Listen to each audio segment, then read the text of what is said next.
Hi everyone, my name is Jenny Matthews. I'm a licensed marriage and family therapist and a licensed alcohol and drug counselor. I help children, adolescents, and adults who are struggling with anxiety.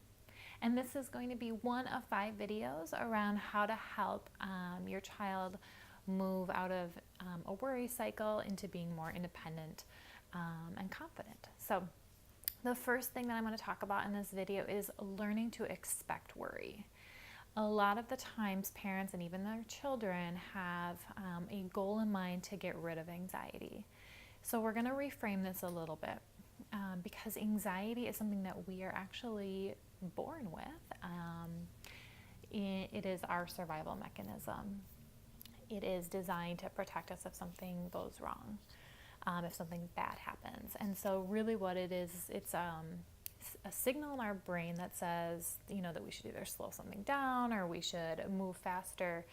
And so we don't actually want to get rid of anxiety. We want to just be able to shift from something being an emergency to being able to handle it, because sometimes that signal gets misinterpreted. So we are going to talk about why normalizing your child's anxiety is a helpful thing to do. Also talk about common situations where children would worry. And then also at the end of the video, 3 things that you can do today to start to help your child with this piece. So here's the thing. A lot of the times parents are reacting to their child's anxiety by, accommodating certain things. They are giving lots of reassurance, telling them nothing bad's going to happen, nothing bad's going to happen. And what that ends up doing is sending a message to your child that anxiety is not okay, it's a bad thing. And we don't want to give that message, because what that does is actually reinforces them that they can't handle it, and that there's something wrong with them, and that they're the only ones that are struggling with this. So we want to reframe this a little bit for them. So what the purpose of this as well is to help them be able to recognize this in themselves, that this is a common situation, a common feeling that's not bad, and actually is going to help them give themselves permission to move forward. A lot of the times children or other people take anxiety as a signal to stop what they're doing or avoid doing something because they feel like there's something wrong with them or that it's not okay. So starting with normalizing it, that it's okay. Sorry, I lost my train of thought. All right. So here are some common situations where children are going to worry. You know your child really well, so you probably already know their most common situations where worry shows up. But here are some just ones to consider. New situations are really common. For example, first day of school would be a really common time that your child would experience worry. If they're unsure about the plans. So maybe there's a change in the schedule, or they're not sure, when is mom really going to be picking me up? I'm not sure. Or is it going to be mom or dad? When they're unsure, that sometimes can cause some worry. Having to perform in any kind of way can cause a lot of worry for children as well. So whether that be, in a sporting event or through school, having to give a speech, anywhere where they might have to perform. They might be nervous that they're going to even be called on in the classroom unexpectedly. Lots of what-if questions are really, really good signals of worry for children. What if you forget to pick me up? What if I get sick? What if a storm happens? Those are really common when children really perseverate on those. And then something scary happening, let's say there's a storm and your child is asking a lot of questions and really fearful about something bad happening as a result of that storm. So these are all really, really common examples. So think about within those, where are the situations that worry pops up for your child? So what we want to do is every time that a new situation pops up, or let's say a situation where you know your child is going to experience some worry or anxiety, you want to really respond in a way of like, well, of course you're worried that something bad is going to happen. Of course you have the first day jitters for school.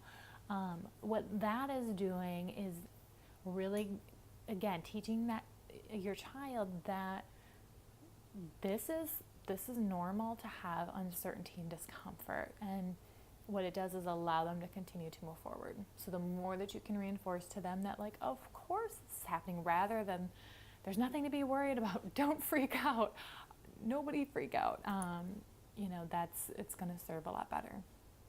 Something that children don't always recognize is that there are other people around them also experiencing those same symptoms. And so, it'd be really interesting for you to kind of pay attention to that like look at other people in your life. So let's say if you're at a sporting event again, and maybe this athlete shows little signs of nervousness, or other kids are fearful of leaving their parents for camp, that these aren't things that your child is oftentimes paying attention to. So it's really good to pay attention to opportunities to recognize that.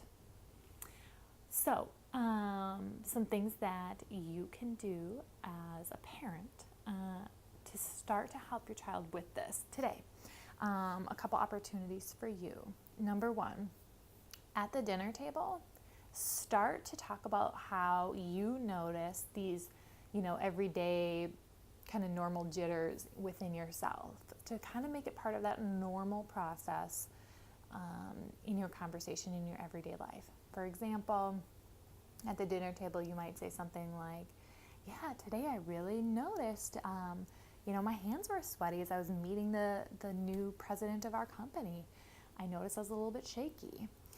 So you're just kind of bringing that into conversation, letting your child know, even you experience this.